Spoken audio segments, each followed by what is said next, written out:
Hello everybody, welcome back to the channel, or welcome if you are watching my videos for the first time. My name's Habiba from the Trekking Pals and I am in the beautiful country of Morocco after I quit my job in California to start adventuring and traveling full-time.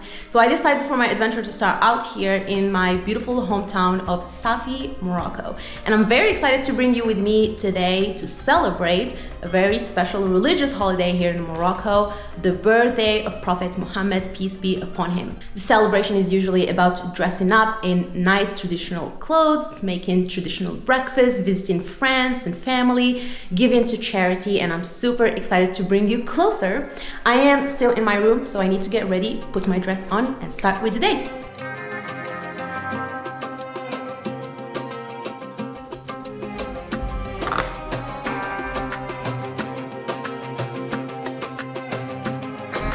Taxi!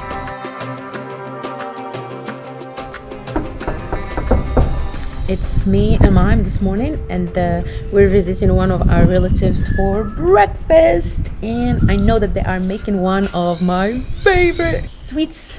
Let me show you. We're bringing the action to the kitchen to make Sfenj. It's Moroccan style donuts. So good, and it's one of my favorite sweets for Eids and celebrations here in Morocco. We've got the dough right here. جينا الفورس والفينو ملح صافي شويش سكر ألزة خميرة معجونة.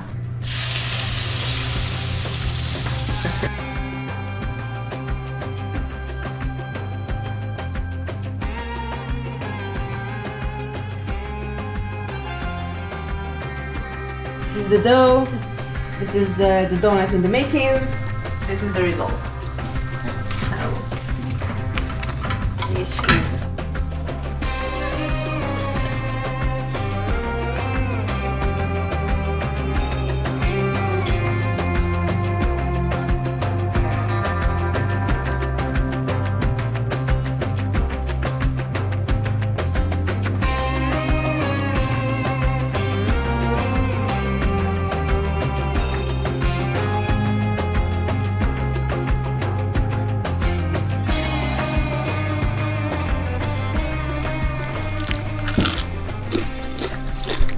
It's lunchtime. I'm usually used to bigger family gatherings for bigger holidays. Usually somebody from the family will be inviting everybody for like a larger meal. This is a smaller or a holiday of a smaller scale. The celebration is not extremely festive. So for today, for lunch, it's me and my mom, and we are having one of my favorite meals in Morocco, chicken.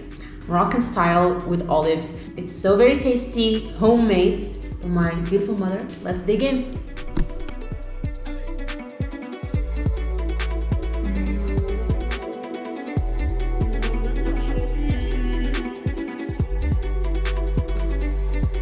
I don't know what it is about home, but since I got here, and I think it's been a little bit over 10 days now since I arrived in Morocco, and I've been just hanging out with family. My plan was to just hang out here for probably 4 days. I was initially working on some admin work, just renewing my Moroccan ID and my Moroccan passport, because I need to take care of some admin stuff. And then I thought that I would be probably traveling by day 4, but that wasn't the case. Apparently I'm still here, and I've been really feeling so relaxed, not doing a lot of work, just taking some time to unwind, and I've been loving it. We ate a lot earlier for breakfast, so I was just dozing off throughout the day, took a little nap. Gonna go and make some coffee just to wake me up. Let's go make some coffee.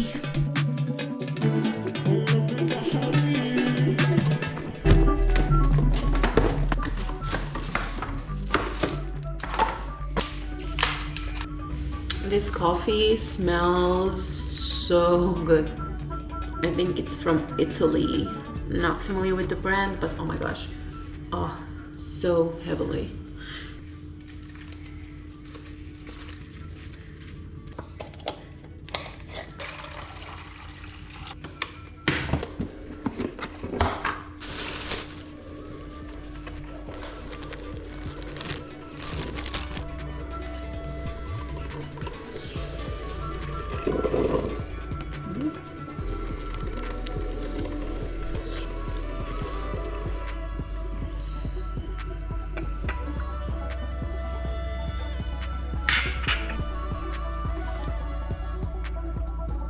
In Morocco, there is a large variety of sweets and cookies, and usually every holiday has a staple sweet. So for example, during Ramadan, the one sweet that you will find in pretty much every Moroccan household is shibakia. For other religious holidays or for Eid, for example, it just depends on what you or what each family prefers. So I'm gonna give you a Moroccan Sweets 101, just share with you some of the sweets that I'm gonna share with my mom today, even though, let's be honest here, I filled the plate with more cookies than we need and probably more cookies than we will eat today. But this is the first one.